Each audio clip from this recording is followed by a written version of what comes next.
പ്രിയപ്പെട്ട കൂട്ടുകാരെ, പുതിയൊരു വീഡിയോയിലേക്ക് എല്ലാവർക്കും സ്വാഗതം. ബൈബിൾ വായന, ബൈബിൾ റീഡിംഗ്. ഉൽപ്പത്തി അധ്യായം 1, 25/4/2026. നിങ്ങളെല്ലാവരുടെയും സഹായ സഹകരണങ്ങൾ ഉണ്ടാകണമേ എന്ന് പ്രാർത്ഥിക്കുന്നു.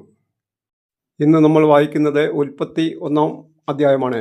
ഇത് ബൈബിളിൽ പഴയ നിയമത്തിൻ്റെ ആരംഭമാണ്. 50 അധ്യായങ്ങളുള്ള ഉൽപ്പത്തി എന്ന ഈ പുസ്തകം ഇന്ന് 25/4/2026 മുതൽ വായിച്ചു തുടങ്ങുന്നു. ഈ വായന ഇനി 49 ദിവസം കൊണ്ട് പൂർത്തിയാകും എന്ന് പ്രതീക്ഷിക്കുന്നു. ഈ വചന വായനയിൽ പങ്കുചേരുന്ന എല്ലാവരെയും അനുഗ്രഹിക്കണമേ എന്ന് പ്രാർത്ഥിക്കുന്നു. പ്രാർത്ഥന. ദൈവമേ, അങ്ങയുടെ വചനത്തെ കേൾക്കുന്ന എനിക്കും എൻ്റെ കുടുംബത്തിനും എൻ്റെ പ്രിയപ്പെട്ടവർക്കും അങ്ങ് നൽകുന്ന ആ വലിയ മഹാഭാഗ്യം കണ്ണുകൊണ്ട് കാണാനും മനസ്സുകൊണ്ട് മനസ്സിലാക്കാനും ജീവിതത്തിൽ അതനുഭവിക്കാനും കൃപ തരണമേ. പഴയ നിയമത്തിൽ നിന്ന് ഉൽപ്പത്തി 1-ാം അധ്യായം. ദൈവം പ്രപഞ്ചത്തെ സൃഷ്ടിക്കുന്നു. ആദിയിൽ ദൈവം ആകാശവും ഭൂമിയും സൃഷ്ടിച്ചു. ഭൂമി രൂപരഹിതവും ശൂന്യവുമായിരുന്നു. ആഴത്തിനു മുകളിൽ അന്ധകാരം വ്യാപിച്ചിരുന്നു.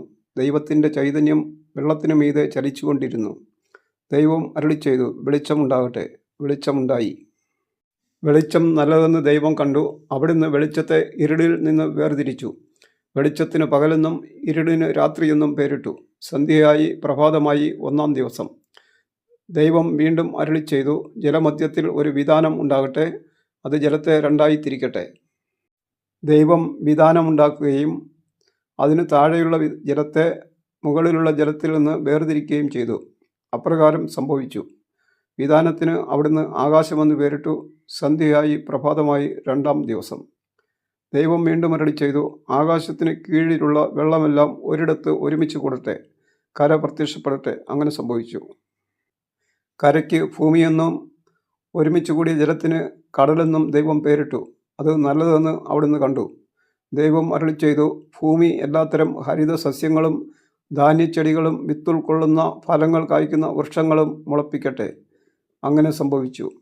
ഭൂമി എല്ലാത്തരം ഹരിത സസ്യങ്ങളും ധാന്യച്ചെടികളും വിത്തുള്ള ഫലങ്ങളോടുകൂടിയ വൃക്ഷങ്ങളും മുളപ്പിച്ചു. അവ നല്ലതെന്ന് ദൈവം കണ്ടു. സന്ധ്യയായി പ്രഭാതമായി 3-ാം ദിവസം.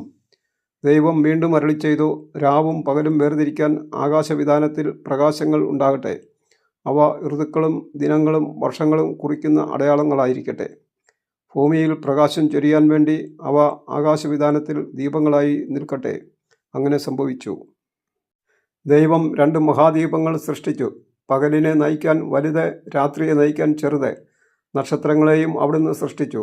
ഭൂമിയിൽ പ്രകാശം ചൊരിയാനും രാവിനെയും പകലിനെയും നിയന്ത്രിക്കാനും വെളിച്ചത്തെ ഇരുളിൽ